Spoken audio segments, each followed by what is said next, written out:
रीनीट UG 2026 का result आ चुका है। वैसे आज हम किसी भी झूठी मोटिवेशन पर बात नहीं करेंगे। आज हम सच्चाई पर बात करेंगे, सही रणनीति पर बात करेंगे और आगे अगले पूरे साल पर कैसी योजना रहेगी इस पर बात करने वाले हैं। और इस पॉडकास्ट में बहुत-बहुत स्वागत कर रहे हैं आपका। मेरा नाम फैजान है।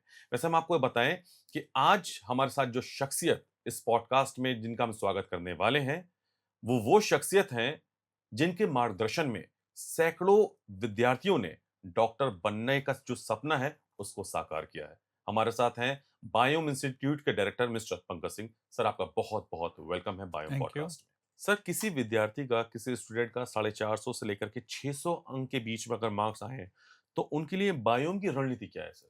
देखिए 400 से 600 नंबर आ रहा है या 450 से 600 नंबर आ रहा है, तो अभी जैसा हम बताएँ कि एक कट ऑफ के आसपास का मार्क्स जो है, हम लोग मान के चल रहे हैं कि लगभग वो 550 तक हो सकता है।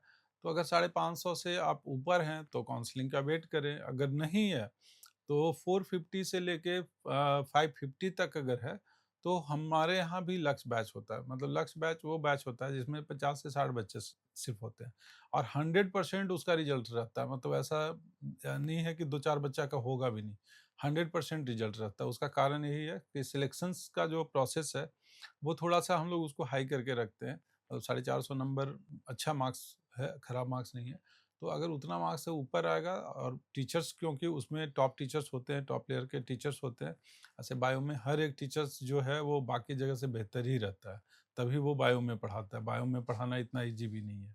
क्या तो बात है। कहने का मतलब ये है कि अगर आपका बच्चा का लेवल है उस तरह का, तो हम लोग लक्ष्य बैच में लेंगे। अगर देखते हैं कि बच्चा थोड़ा-सा नीचे है, तो उसको हम लोग पास आउट टारगेट बैच जिसको बोलते हैं उसमें लेते हैं, ड्रॉपर बैच में।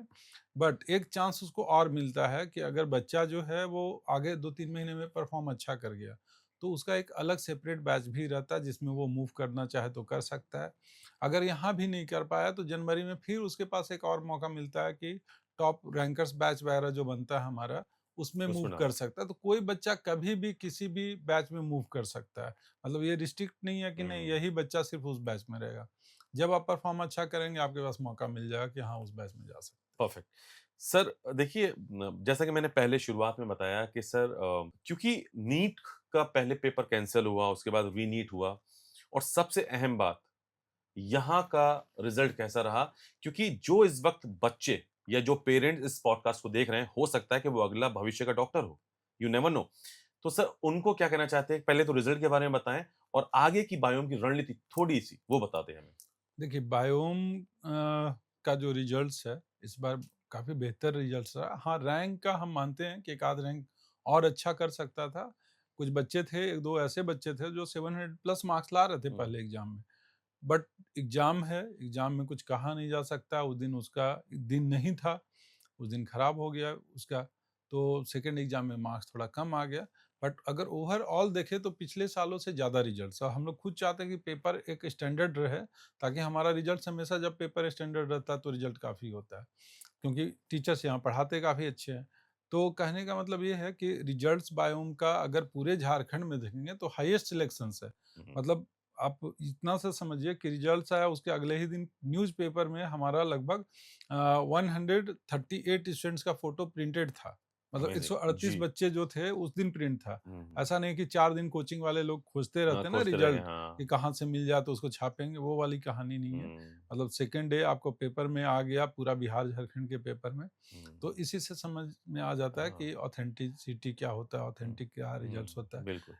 ठीक है? और लगभग हाँ 60 लगभग जो 600 बच्चे से 600 मार्क्स से ऊपर में कई बच्चे हैं, लगभग 40 प्लस बच्चे हैं, 42 स्टूडेंट्स के आस-पास होंगे, जो 600 नंबर से ऊपर में हैं और ओवरऑल अगर क्वालिफाइंग मार्क्स जो कि एक प्राइवेट कॉलेज में जाने के लिए कम से कम बच्चा को क्वालिफ़ाई होना चाहिए, तो लगभग 1600 प्लस बच्चे जो है क्वालिफ़ाई किए हैं।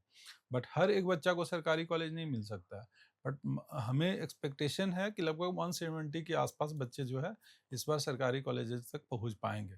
सर, बहुत सारे इंस्टीट्यूशंस ऐसे हैं जो सोचते हैं कि जो उनके रिज़ल्ट आ रहे हैं या जो सोचते हैं कि एआईआर 1 हो, एआईआर 2 हो, जो भी उनका पैमाना हो।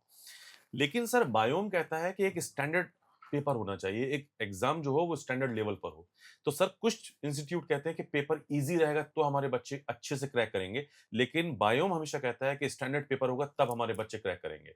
सर क्या देखिए, क्या हो वजह है इसके पीछे सर? इसका कारण ये है कि पेपर अगर ईज़ी हो गया, आप अच्छे लेवल पे पढ़ा रहे हैं, बच्चा बहुत अच्छा तैयारी किया, वो कोई काम का नहीं है। हुँ, 4 तुक्का मार देगा, 4 में से 2 सही हो जाए, 3 सही हो गया, बस आ गया ऊपर में।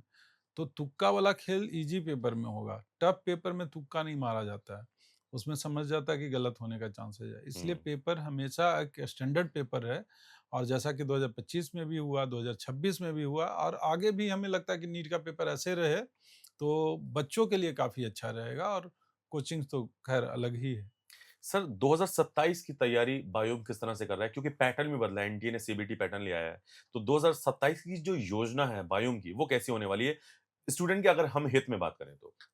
देखिए हर चीज़ को ओपन नहीं किया जा सकता बिल्कुल। है क्योंकि कॉम्पिटिशन्स भी है, हाँ, कॉम्पिटिटर भी है हाँ। ना? तो कुछ चीज़ तो हम लोग नहीं बताते हैं, हाँ। बट इतना मान के चलिए कि अगले साल भी आपको इससे ज़्यादा बेहतर रिज़ल्ट्स आपको दिखेगा। हाँ, कुछ रैंक का जो हमें लगा कि एक आध रैंक और हमारा बेहतर हो सकता था, वो मानते हैं। बट क्योंकि 2 बार एग्ज़ाम हुआ, ये उसका भी एक कारण है कि उसके कारण से प्रॉब्लम हुआ। बट आगे हमें नहीं लगता कि 2 एग्ज़ाम का फिर से कभी होगा। तो नेक्स्ट ईयर का रिजल्ट्स भी बायोम का बेहतर ही रहेगा और टॉप रैंक पे भी रहेगा। देखिए, बायोम के जो डायरेक्टर हैं मिस्टर पंकज सिंह बहुत कुछ बोल रहे हैं, लेकिन एक संदेश ज़रूर पेरेंट्स को दिलवाएँगे कि उनको आप क्या कहना चाहते हैं? देखिए पेरेंट्स का जो रोल होता है वो सबसे ज़्यादा है क्योंकि बच्चा ज़रूरी नहीं है कि टीचर से हर चीज़ शेयर कर पाए, तो नहीं भी करता है वो। बट पेरेंट्स से, माँ-बाप से क्योंकि बचपन से रहा है साथ में तो उनसे ज़्यादा ओपन रहता है। तो हमेशा हम बोलते हैं कि पेरेंट्स से खुल के बात कीजिए और पेरेंट्स को भी कोशिश करना है कि बच्चा से पूछे कि दिक्कत क्या हो रहा है और तुम करना क्या चाहते हो लाइफ में? ये सब ज़रूर से पूछे। ये नहीं कि हम डॉक्टर हैं तो मेरा बच्चा डॉक्टर ही हमने थोप बनेगा। दिया, थोपना नहीं हाँ, चाहिए। थोपना नहीं है ना? आप हो सकता है डॉक्टर हैं, बच्चा चाहता है हम इंजीनियर बने, बच्चा चाहता है हम आईएएस बने। एकदम फ्री रखिए कि जो करना चाहता है हुँ, वो। हमारा खुद का बच्चा कहता है क्रिकेटर बनेंगे, एक समय उसका बहुत था। हुँ, तो कुछ दिन खेला फिर वो खत्म हो गया, फिर अब अपना तैयारी में लग गया। हुँ। तो ज़रूरी नहीं है कि आपके हिसाब से सब चीज़ चलेगा। बट ठीक है, बच्चा का देख लीजिए कि किसमें इंटरेस्ट है और कोशिश कीजिए कि उसमें अगर आप उसको आगे बढ़ाएँगे तो शायद ज़्यादा बेहतर कर पाए सर, लाइफ में। बायोम का रिज़ल्ट बहुत अच्छा हुआ है और सभी अखबारों की सुर्खियाँ बना रहा बायोम इंस्टीट्यूट। लेकिन सर, बहुत सारे पेरेंट्स ये भी जानना चाह रहे होंगे, इस पॉडकास्ट के ज़रिए उनको पता चलेगा कि नया बैचेज़ कब से शुरू हो रहे हैं? हाँ, देखिए बायोम का अभी लगभग 2-3 बैचेज़ आ रही हैं। 23 तारीख से शुरू हो जाएगा वो, 23 जुलाई से बैच शुरू होगा और इस बैच के बाद फिर नेक्स्ट वीक में भी बैचेज़ आ जाएगा। तो लक्ष्य बैच जो है वो 23 जुलाई से स्टार्ट हो रहा है, टारगेट बैच भी हमारा 23 जुलाई से स्टार्ट हो रहा है। बट एक ये है कि मॉर्निंग का ये सबसे लास्ट बैच है। इसके बाद मॉर्निंग बैचेज़ नहीं आएँगे, ये लास्ट ही बैच है हमारा मॉर्निंग का। इसके बाद जो भी बैचेज़ आगे आएँगी जी। वो जो है वो 2 से साढ़े 7 बजे वाला जो हमारा टाइम है उसी टाइम पे वो बैच आएगा। ओके। सर, नीट 2027 के लिए जो इम्पोर्टेंट सलाह होती है, एक एडवाइस होती है, एक ऐसे डायरेक्टर की जिन्होंने सालों से सैकड़ों विद्यार्थियों को उनकी जो राहें हैं डॉक्टर बनने की वो आसान की हैं, उनके सपनों को साकार किया है, उनका क्या कहना होगा? देखिए बच्चा जो 27 में पीयर होना है तो कुछ ना कुछ गलती करते रहता है। हुँ, जैसे कभी क्या हुआ कि क्लासेस जॉइन किया, 1 से 2 महीना तक तो उसको लगा कि बस अब हम इस साल एकदम टॉपर एक रैंक पे ही चले जाएँगे, हम दिल्ली ही चले जाएँगे। और 2 महीना के बाद फिर से उसका डाउनफॉल शुरू हो गया, मतलब मोटिवेशन धीरे-धीरे खत्म हो जाता। तो पूरे साल आपको मोटिवेट रहना पड़ेगा तब जाके आप नीट जैसे एग्ज़ाम को क्रैक कर सकते हैं, अच्छे रैंक के लिए उम्मीद कर सकते हैं। ऐसा नहीं कि 2 महीना पढ़े, बहुत टाइम 12 घंटा, 14 घंटा पढ़ रहे हैं और अचानक से फिर हो गया कि अब 2 घंटा, 3 घंटा ही कर पा रहे हैं, तो नहीं होगा रिज़ल्ट। बहुत-बहुत शुक्रिया सर हमसे बात करने के लिए। तो दोस्तों याद रखिए कि एक परिणाम, एक रिज़ल्ट आपकी पूरी ज़िंदगी तय नहीं करता है। अगर किसी वजह से कुछ मार्क्स कम आए हैं, तो ऐसा नहीं है कि ज़िंदगी यहीं पर खत्म है। पूरी ताकत से एक बार फिर से जूझिए और बेस्ट रिज़ल्ट आएगा, ये प्रॉमिस कीजिए खुद से।